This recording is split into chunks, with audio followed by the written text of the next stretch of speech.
Welcome to Luxary Auto 1, the channel where we bring you the most intense, jaw-dropping and unforgettable moments from the world of entertainment, power and celebrity.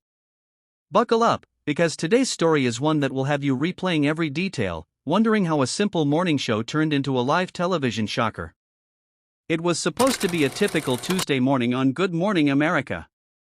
The cameras were rolling, the bright studio lights glowed, and viewers across the country were sipping coffee, expecting nothing more than charming banter and a few film promotion clips. Brad Pitt, Hollywood's golden boy, had arrived to talk about his upcoming movie and perhaps share a few personal anecdotes. George Stephanopoulos, the seasoned host, was ready to guide the conversation.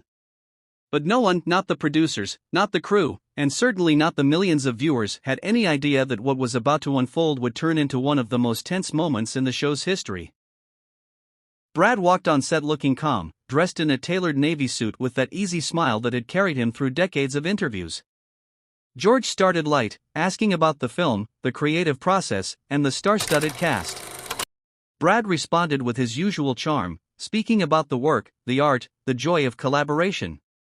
But then George shifted gears. With a practiced, almost casual tone, George brought up a recent viral clip in which Brad had spoken candidly about Hollywood's darker side, its politics, its elitism, and how certain people in power gatekeep opportunities. It was a clip that had stirred debate online, some praising his honesty, others accusing him of hypocrisy. George asked, "Brad, some people say you're part of that same system you criticize. How do you respond to that?" For a moment, Brad didn't answer. He glanced toward the audience, then back at George. The tension in the room thickened.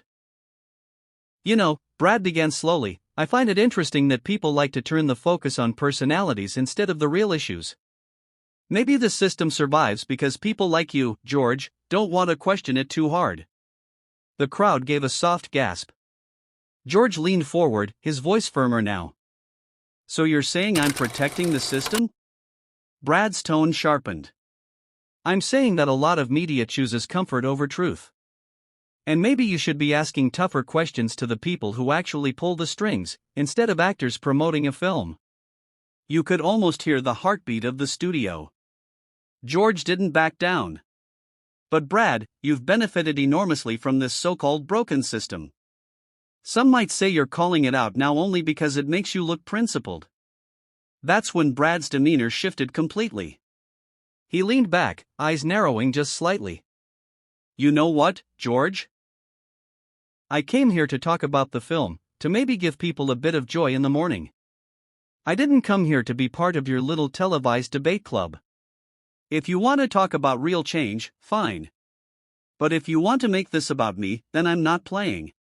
The producers in the control room were whispering urgently into their headsets, trying to decide whether to cut to commercial. But before they could, George pressed one more time, his voice cutting through the tension. "So are you walking away from this conversation because you don't have an answer, or because you don't want to be challenged?"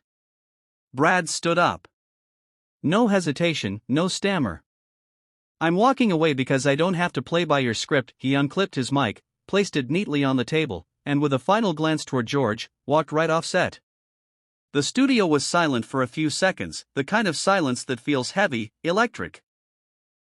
George tried to recover, turning to the camera with a half-smile, but the awkwardness was palpable. Within minutes, the clip was on social media, and hashtags like #BradWalksOut and #GMA Meltdown were trending worldwide. Fans were divided. Some hailed Brad for standing up to what they saw as a manipulative line of questioning. Others accused him of dodging accountability. Industry insiders began whispering about whether this would hurt his upcoming film's publicity. As the dust settled, people began dissecting every word, every facial expression from the exchange. Analysts on entertainment panels replayed the moment in slow motion, noting the instant Brad's body language shifted from relaxed to defensive. Media critics debated whether George had crossed a line, or whether Brad's reaction proved the host's point. In the days that followed, Brad released a short statement: "I respect journalism. I respect conversation. But I won't be part of an interview that turns into a trap." "We have bigger issues to talk about than playing to headlines." George, for his part, didn't apologize, simply saying, "My job is to ask questions, all kinds of questions." Whatever side you're on, one thing's for sure: that morning, Good Morning America gave the world more drama than any scripted show could deliver. And once again, it proved that in live television, anything can happen, and when it does, the whole world is watching.